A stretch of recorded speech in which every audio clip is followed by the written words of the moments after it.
So the next topic is validation, monitoring, and verification. So all these three words go hand in hand. I'm going to look why we need to validate our instruments, monitor, and verify. So the process of sterilization involves transport, cleaning, disinfection, packing these instruments, sterilizing them, and transporting them back to the storage area or into the theater for use. This six-step as the process of sterilization needs a monitoring device. So what is validation? The textbook definition of validation means it's a documented procedure for obtaining, recording, and interpreting the process which would yield a product with a predetermined specification. So what is a predetermined specification? In medicine, it is the instrument has to be sterile. So this is the predetermined specification. And why do we need validation? Because when you look at an instrument, there is no way you can say whether it is sterile or not by looking at it. Isn't so? So the effectiveness of the process cannot be fully verified.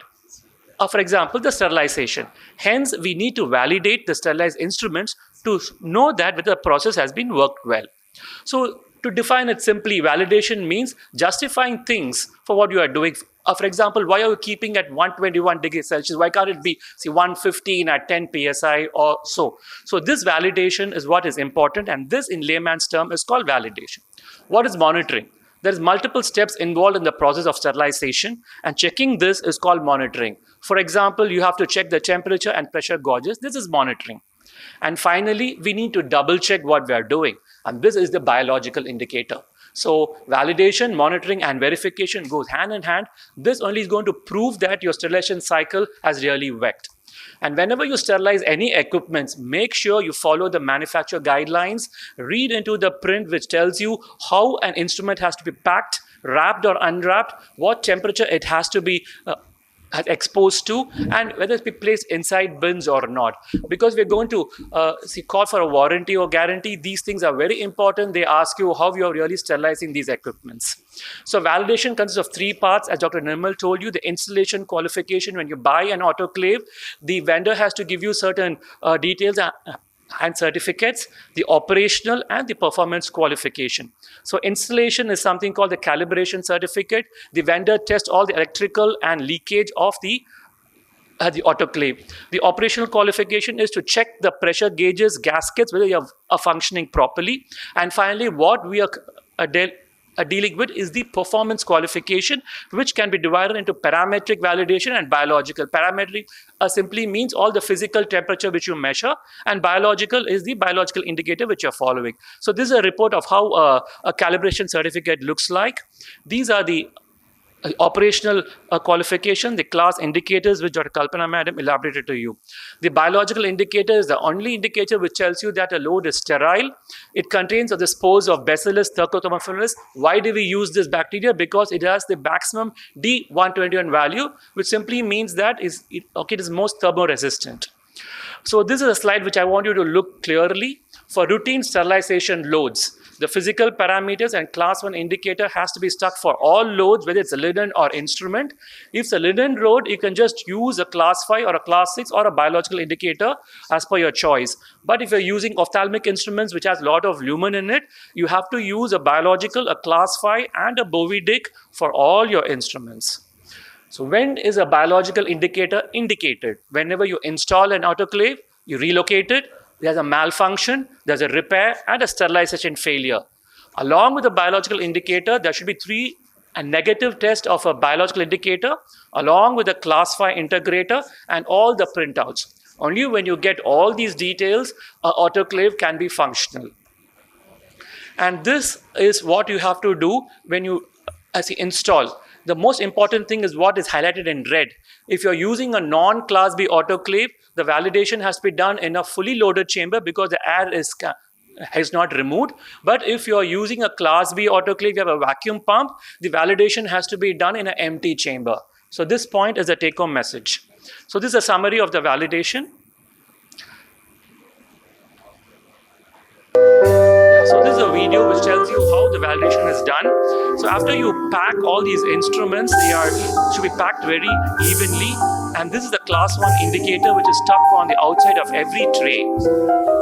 We use the plastic paper pouches with a medical grade sealant. The class 5 integrator is placed inside every tray. inside a plastic paper pouches and sealed individually. So each tray has a class 1 and a class 5 inside. Use always the medical grade sealant, which has a 3 to 4 inch thickness of sealant. The most important is the placement of these trays. They should be oriented vertically to allow the steam to penetrate all through. The biological indicator always has two wires. One is non-autoclave kept after as a control, and the other is is packed the way you pack your instruments. It is sealed, and then it is also placed vertically in exactly the same way you place your instrument. So the steam has a proper penetration. The Bovitic test can be used only for your Class B or Class N autoclaves, which simply is a test to make sure that your autoclave is capable of removing all the air inside. These Bovitic paper is kept inside multiple packs of linen. Wrap as much as linen you want. Some say up to 10 rolls of linen. And they are placed inside the most difficult part of the autoclave, which is usually the entry or the exit, and run the autoclave cycle. You need not run the dry cycle. The sterile cycle is more than enough. It's 121 to 134. You can then put off the autoclave, take out the sterile pack, and inspect that the color change in the Bovitic is uniform. If it is not uniform, it means that there has been some residual air which has hampered the sterilization process. So once this is done, you are ready to load your bins or your load into your autoclave. This tells you the common problems we face in a failed Bovitic test. The common problems would be an air leak, unwanted condensation, a faulty pack. You might use an expired pack. There's no adequate warm-up cycle, and an incorrect procedure has been done. So the Bovitic test I'm repeating is not valid for non-Class B autoclaves. The Class 6, otherwise known as the process challenge device, is useful for hollow ophthalmic instruments. This consists of a 1 meter long tube with a 0.1 millimeter lumen. It's got a case on the one end. The strip has to be folded inwards, which is very important. Then it is put inside this case, which is again fixed to the 1 meter long tube. Again, remember, this should also be packed the way you pack your instruments. So if you're putting inside linen, you put it in linen. Otherwise, you also put it inside the paper plastic pouches and seal them exactly the same way you place your instruments. So they have the same demand as per your ophthalmic instruments you have placed, and again place them vertically.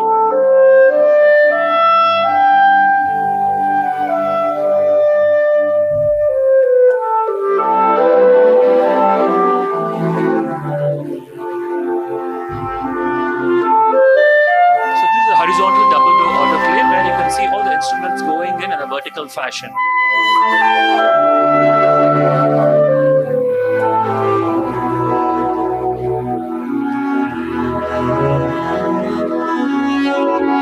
So this is the temperature for your flash sterilization 133. And suppose if your class 6 helix doesn't change color, this is the troubleshooting. So in pre-vacuum autoclaves, you're using porous load and linen load. A Bovitic test is enough. Hollow instruments and porous instrument, a helix PC test is mandated. So after the autoclaving, the first thing your assistant should do while taking out the instruments is to check on all the indicators for their color change. This is what I call as a perfect look of a Class 5 integrator, where the entire window has changed black in color. A lot of people ask me, what should I do? Only a part of the indicator has changed. So this is the manufacturer guidelines, which clearly says that if more than 50% of your chemical has gone through, then you can go ahead and use the instruments. The biological indicator, as I told you earlier, consists of two vials. One vial is kept outside and the other is processed inside the autoclave. So once the autoclave is over, this particular vial is taken out and it is processed. It consists of two vials, a broth and the bacteria. The inner glass tube is broken, so the broth and the bacteria are mixed, and they are incubated at 57 degrees Celsius for 2 days. Most of the time, the indicator turns negative or positive by within the 12th hour itself.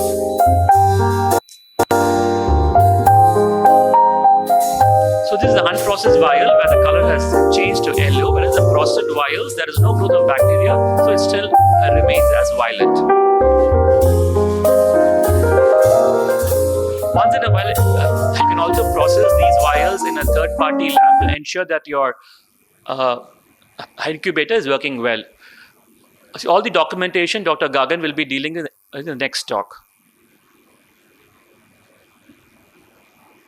So this video tells you the various process of how to go about handling the validation indicators. Thank you.